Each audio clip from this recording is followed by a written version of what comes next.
Okay, so today we're going to be talking about adding and subtracting and scaling matrices.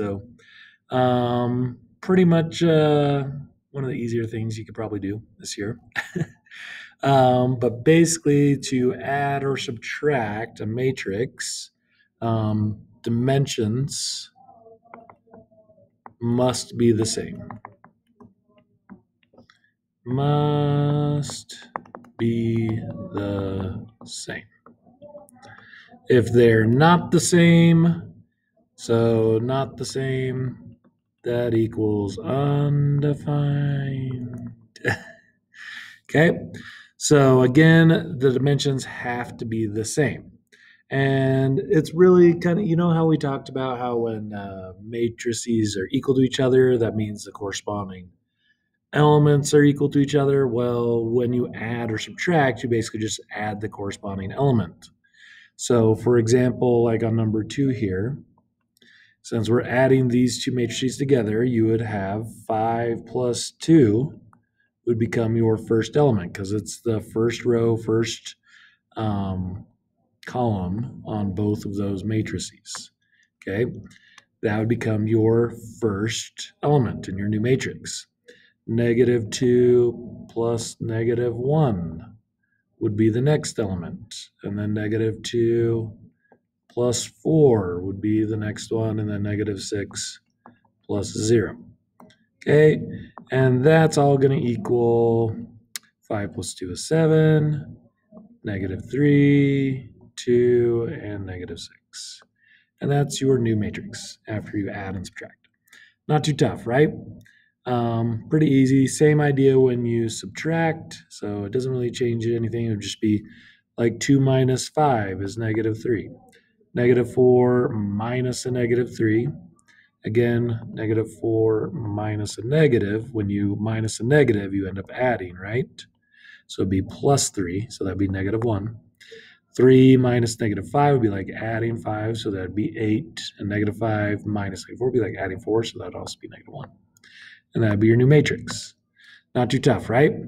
Now, these were all 2 by 2 matrices, right? Those are all 2 by 2s.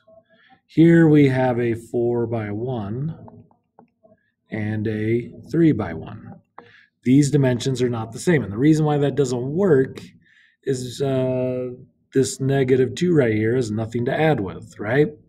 So that's why our dimensions have to be the same. If there's an extra element hanging around or extra elements, you can't actually add them to anything. So this is what we'd call an undefined matrix problem. And that'd be your answer. Okay, not too tough. Then when we talk about scaling, so scalars look like this, where you got a number in front. And it is one of the harder things you do all year. You take that number in front and you multiply it to all the other numbers. And that's all you have to do. So it would be the same dimensions as the original matrix. You just multiply all the numbers in the matrix by whatever the number in front is.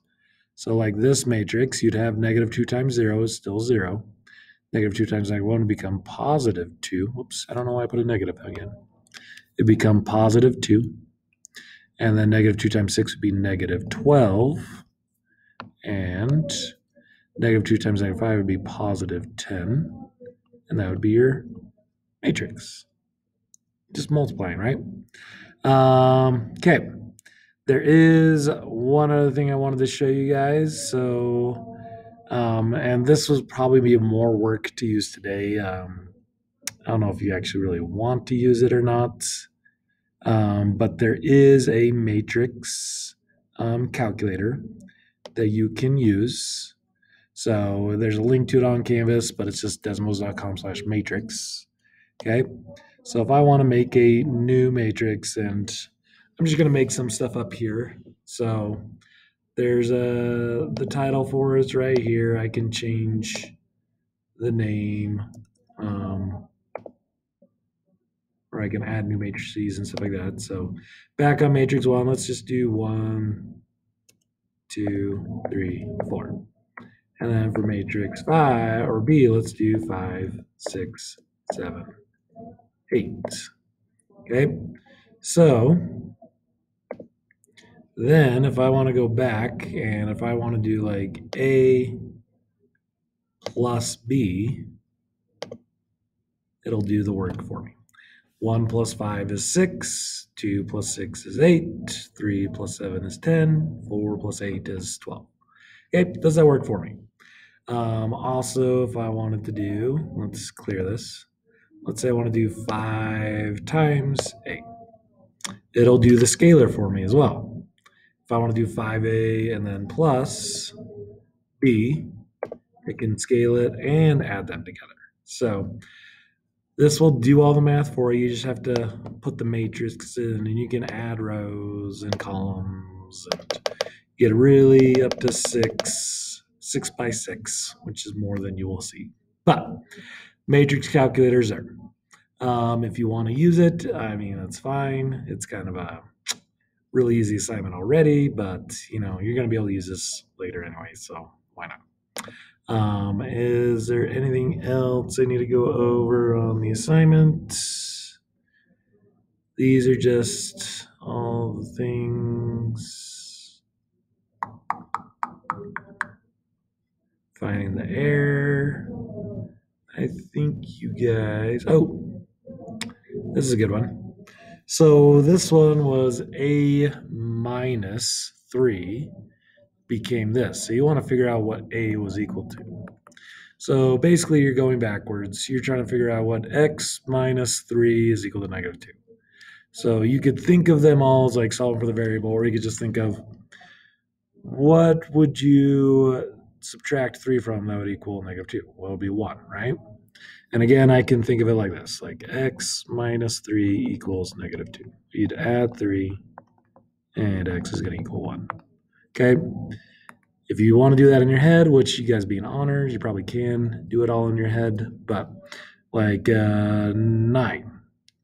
Something minus a negative 5, so it would be like adding 5 would equal 9. Well, that's 4, right? 4 plus 5 is 9. Something minus 9 is equal to negative 1. Well, that's 10, or sorry, 8. And something minus 4 is equal to 4. That would also be 8. So there's your new matrix. Not too tough. Okay. If you have any questions or concerns, let me know. We're here to help. We want to help, and we'll see you out there.